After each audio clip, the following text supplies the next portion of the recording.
va découvrir qui est réellement Maëva. Maëva, c'est une psychothérapeute. C'est bien ça, oui. N'est-ce pas sexologue? Non, non pas encore en tout cas. Non. Mais vous y connaissez un petit peu. Vous savez, quand on parle justement de sexe à la télévision, les gens sont mal à l'aise. Ne sont pas mal à l'aise. Ah oui? Tellement accro, ils veulent savoir. Ah, c'est vrai? Des questions, il y a toujours des questions. C'est la raison pour laquelle je voulais poser la question de savoir si vous étiez une sexologue. Non, j'ai pas cet atout dans ce que je fais. Alright. Alors, qu'est-ce que vous faites d'abord en tant que psychothérapeute? En fait, je suis psychothérapeute et psychanalyste. Donc, en fait, j'aide les personnes à affronter des situations problématiques au niveau santé mentale ou simplement à améliorer leur quotidien. Je suis également coach de couple, donc j'aide aussi les couples à trouver leur équilibre. Ah, d'accord. Oui. Alors, et ça date de longtemps que vous êtes retrouvés dans ce métier? Ça fait 8 ans maintenant, c'est ma 8e année. Ça fera officiellement 8 ans le 1er août. Le 1er août, 8 ans, Ouais. justement, dans cette carrière. Oui. Alors, te recevoir sur ces plateaux, bon, c'est énormément un honneur. Permettez-moi de le dire, justement, c'est parce que c'est pas tellement facile de trouver des psychothérapeutes. C'est vrai? Ah, je te l'ai dit, je ne sais pas si... bon, même mes confrères me l'ont dit que c'est rare de fois de trouver un invité ou un invité qui a tous tes atouts.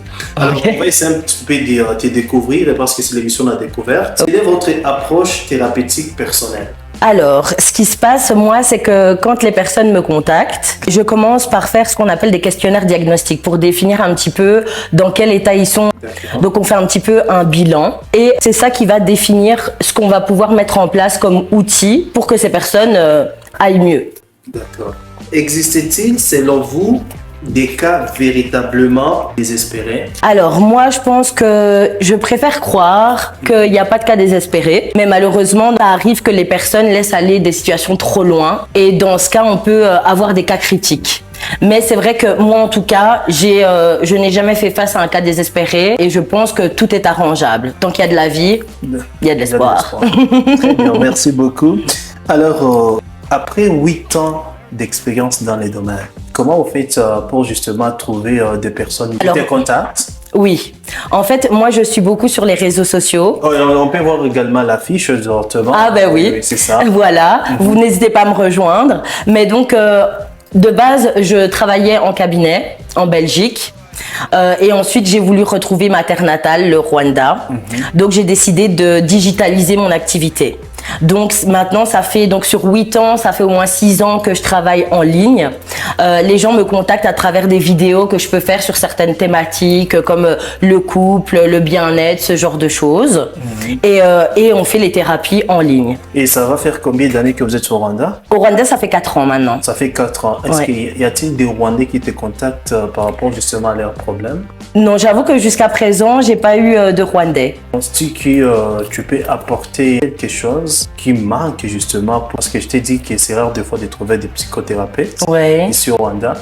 Penses-tu qu'avec ce que tu fais comme boulot, tu peux apporter une aide supplémentaire à la population rwandaise? Oui, c'était aussi mon but en venant au Rwanda. Hein. D'ailleurs, je sais qu'on m'avait parlé du fait qu'il y avait justement un manque au niveau de la santé mentale. Donc moi, je m'étais dit, c'est super. Mais le truc, c'est que ne connaissant pas bien ce domaine ici au Rwanda, je ne savais pas vraiment où m'adresser, où toquer, etc. Mais oui, ça serait un grand plaisir de contribuer à la santé mentale de mon pays natal. D'accord. Et être rwandaise, ça vous fait quoi en fait? Je suis fière. Bon, moi, je suis congolaise, rwandaise, belge. Mon papa était métis, congolais-belge, et ma mère était rwandaise. Mais je suis très fière du cocktail que je suis.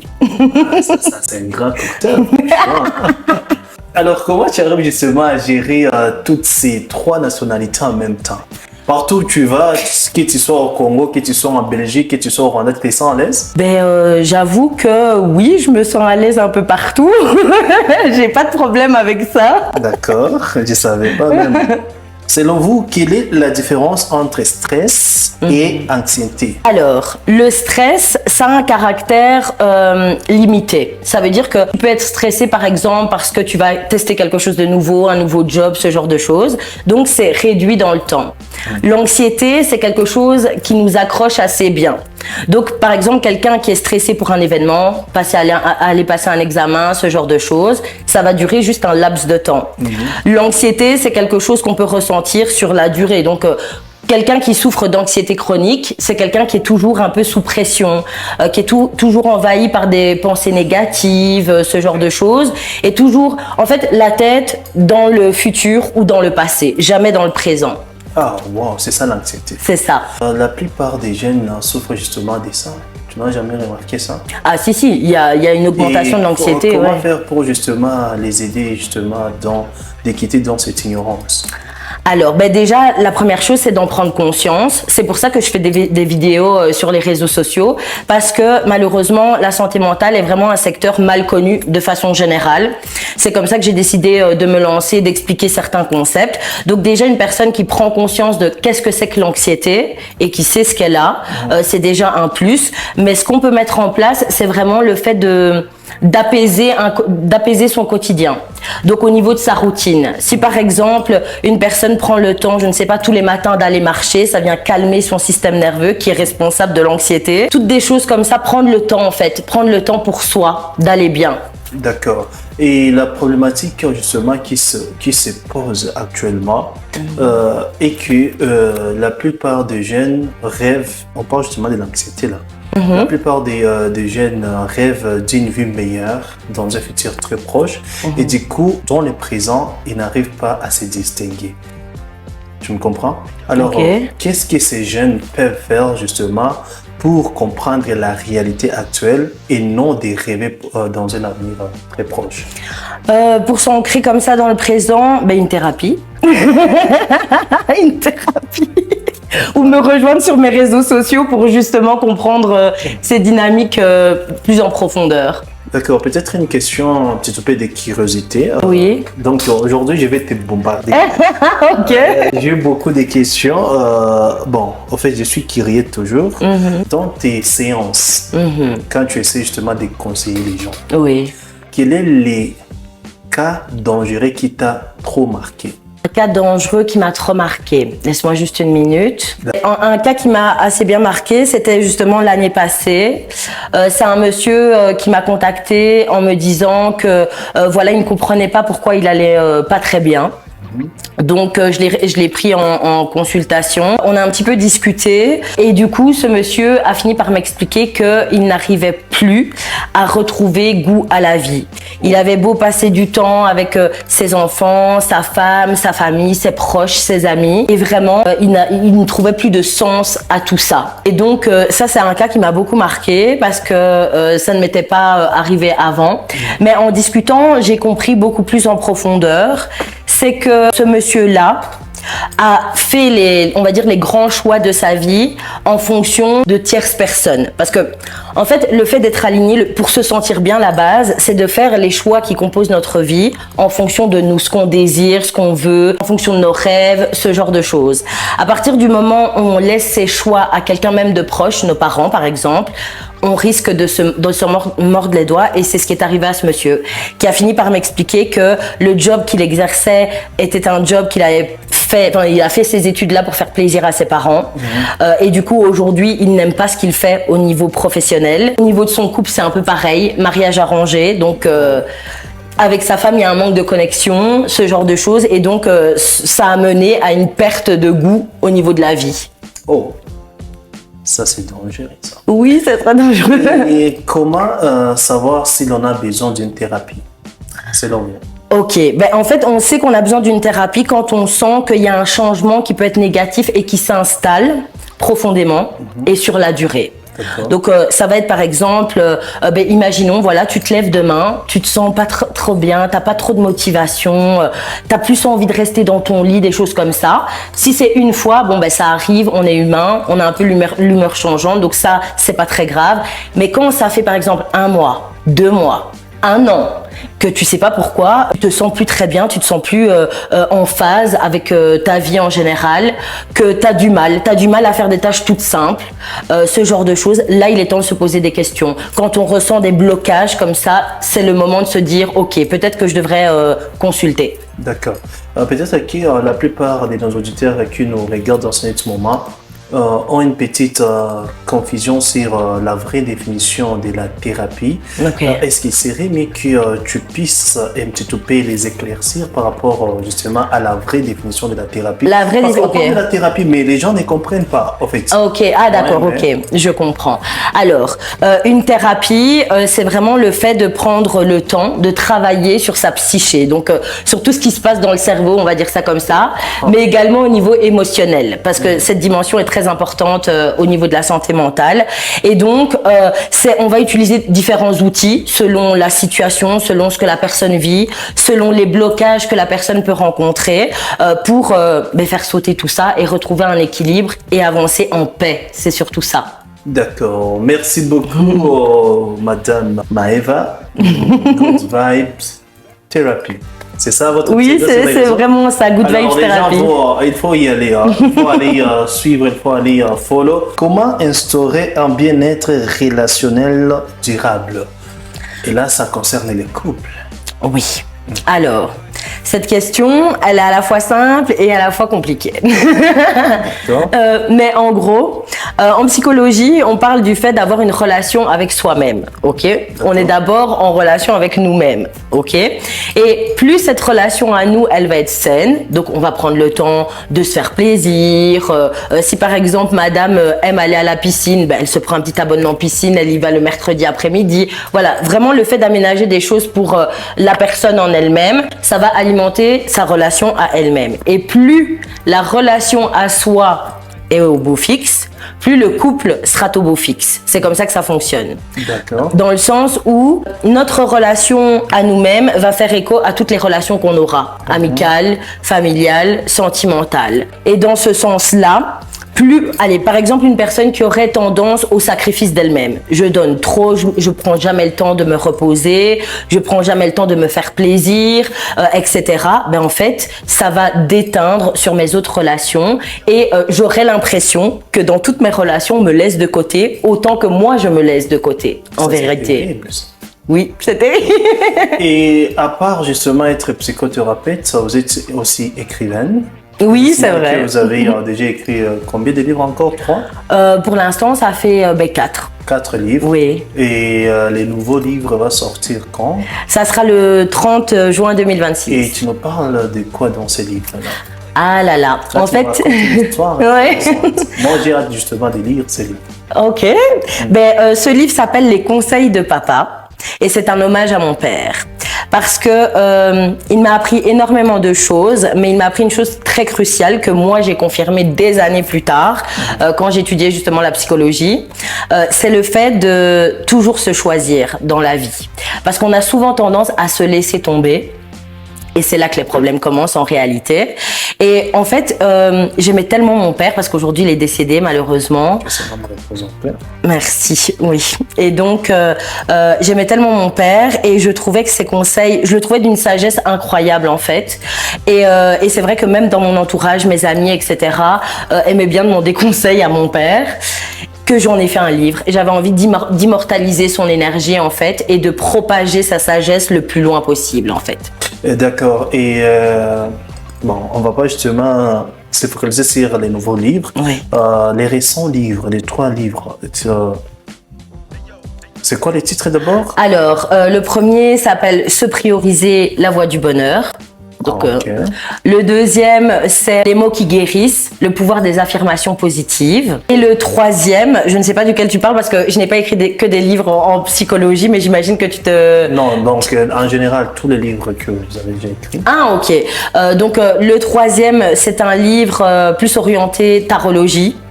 Donc c'est un livre un petit peu en automatique avec des petits messages sympas et on l'ouvre à n'importe quelle page. Donc voilà, tu vas te réveiller ce matin et tu vas dire ok, qu'est-ce que l'univers, le bon Dieu a envie de me dire aujourd'hui. Tu l'ouvres au hasard et tu as ton petit message pour la journée. Donc message de motivation quoi. Voilà, c'est ça. C'est plus orienté comme ça. Et le reste, il y a un livre de coloriage pour enfants, adultes parce que c'est bien de savoir prendre le temps de souffler et parfois juste colorier, ça fait du bien. Moi par exemple, j'adore. Donc voilà. D'accord. Et qu'est-ce qui vous inspire justement à écrire? Je dirais que l'inspiration, elle vient de ma propre histoire, elle vient de mes patients, elle vient des problématiques que je vois chez certaines personnes qui pensent que ouh là là, c'est la fin de ma vie, avec ce qui m'arrive, je ne vais jamais m'en sortir.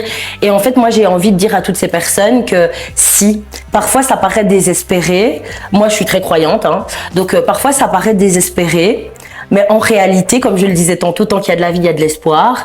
Et si le bon Dieu nous donne encore le souffle de vie, c'est qu'au fond, on a la capacité de sortir de ce genre de situation.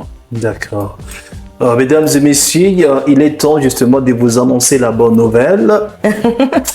Dès les samedis prochains, Maëva ne sera plus justement l'invitée, mais par contre, elle sera notre co-présentatrice de l'émission La Découverte, qui sera justement, aura des rubriques comme Rwandan Vibes. Alors, félicitations, madame. Merci, merci. Alors, nous sommes également assistés par Messie Willy. Willy est justement le mari de notre invité de ce soir. Il est timide. Oui. Alors, c'est un peu ça. Donc, Maëva sera notre co-présentatrice. Donc, cette émission, c'est son émission actuellement. C'est automatique déjà. Donc, vous aurez un duo des MC Jig Blue et Maëva. On continue avec notre émission. Oui, pas de problème. On parle justement de la thérapie. Alors, l'enfance est-elle un impact sur la vie d'adulte? Ah oui. Oui, justement, elle a un énorme impact, l'enfance. Parce que en fait, l'enfant va développer, on a tous des blessures, hein, on en a vraiment tous, mais l'enfant va développer des blessures sur base de ce que lui va percevoir. Donc, je te donne un exemple. Admettons, un papa qui joue de la guitare et son enfant de 5 ans, voilà, lui, c'est pas, enfin, il y a rien de grave à cet âge-là. Il prend la guitare de papa, il joue avec les cordes, voilà, il s'amuse. Et le papa qui rentre dans la pièce va s'énerver. Ok. Là, le petit enfant de 5 ans, il va pas comprendre ce qui se passe parce que sa notion de la réalité n'est pas la nôtre et il va peut-être interpréter ça comme une trahison, mais dans son cerveau d'enfant. Hein, ok. Les enfants sont des anges. Voilà, c'est ça. Et donc, en grandissant, ce petit garçon, il va peut-être se dire oui, mais moi j'ai du mal à faire confiance, j'ai du mal à m'exprimer parce que j'ai toujours peur qu'on retourne les choses contre moi. Ça peut donner lieu à ce genre de comportement. Donc oui, nos blessures, nos traumatismes, pour la plupart, prennent racine dans l'enfance. D'accord. Et du coup, ça m'amène à te poser une question par rapport justement à la pédagogie et la psychologie de l'enfant en même temps. Comment aider un enfant qui a des difficultés d'apprendre? Des difficultés d'apprendre à l'école, tu veux dire? Ouais, c'est ça. En fait, moi, je dirais que c'est prendre le temps. Parce qu'en fait, ce qui se passe, c'est que peut-être qu'en tant qu'adulte, c'est des choses, comment dire, on a envie que les choses se passent de façon, je vais dire, linéaire, d'une certaine façon, mais que parfois, l'enfant a besoin de plus de temps, tout simplement, et à nous de nous gérer, de ne pas nous énerver ou de faire des remarques qui peuvent blesser l'enfant. D'accord. Parlons des stress. Ouais. Parce que c'est un cas qui arrive toujours chez nous, les humains, surtout nous, les adultes. Comment aider, c'est quoi la question encore? Comment aider un proche en détresse psychologique? Souvent, quand un proche, justement, rencontre un problème, est en détresse, on a l'habitude de vouloir donner des conseils. Souvent, c'est le réflexe. Écoute, mon ami, essaye de faire ça, etc. Alors que c'est pas forcément la bonne approche. La bonne approche, c'est plus de tendre l'oreille, d'offrir à cet ami une oreille attentive, sans pour autant vouloir aider directement en donnant des conseils, parce que la personne, parfois, elle a juste envie de t'expliquer. Et quand tu viens pour lui donner des conseils, ça vient la heurter. Oh. Et donc, ça n'aide pas forcément. Mais il y a certains cas dont, justement, la personne qui est en détresse n'a pas justement la force de s'exprimer.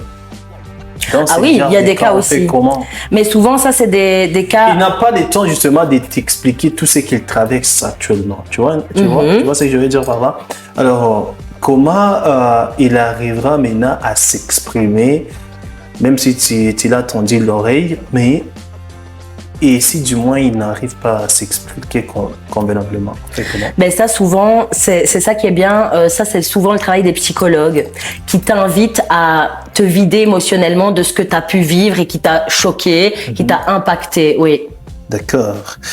Et en tant que psychologue, thérapeute, les toi, quel genre de conseils justement aimerais-tu partager avec tous nos téléspectateurs qui nous regardent dans ce moment?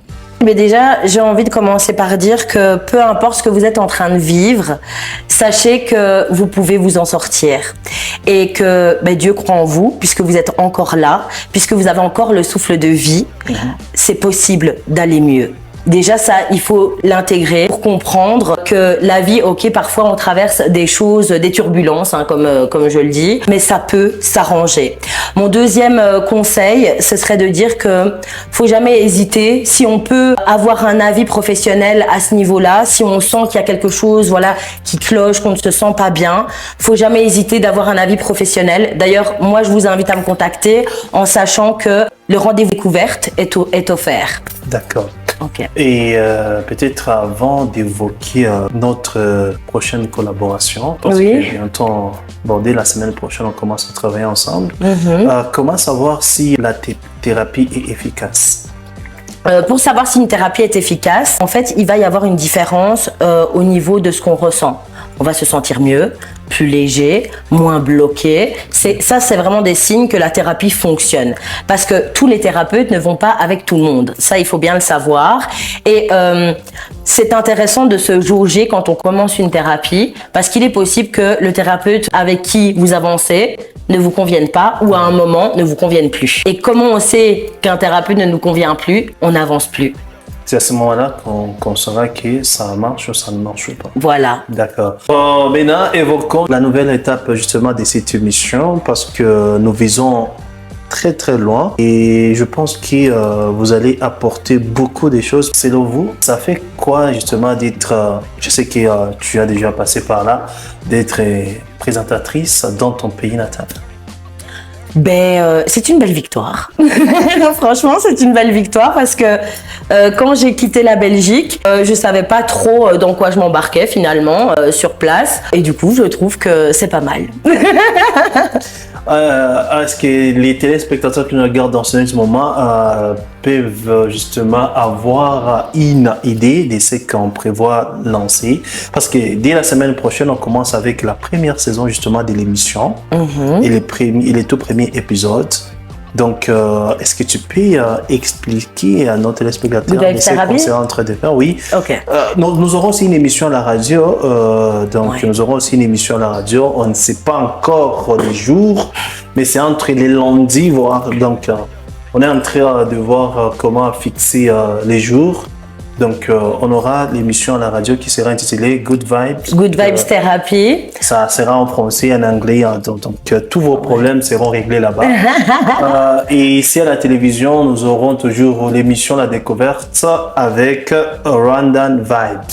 Donc, les mercredis, ils descendent sur les terrains pour accueillir quelques reportages qui seront toujours transmis chaque samedi ici sur ce plateau et on sera en train également de recevoir certains invités qu'on sera en train de partager avec eux sur une thématique donnée. Vous êtes excité de commencer cette aventure? Moi j'adore. J'adore le concept. En plus, sûrement que ça va, dans les deux cas, aider beaucoup de gens. Donc, c'est super. D'accord. On est à la fin de notre émission. Madame la thérapeute, tu as déjà partagé ton dernier message? Dernier message? Bravo, justement, par rapport justement à la thérapie.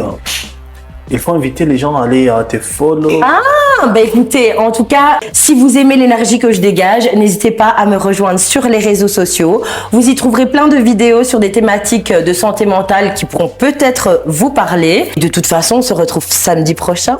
À ne pas oublier que la santé mentale et la santé sexuelle sont des choses différentes. Exactement. Exactement.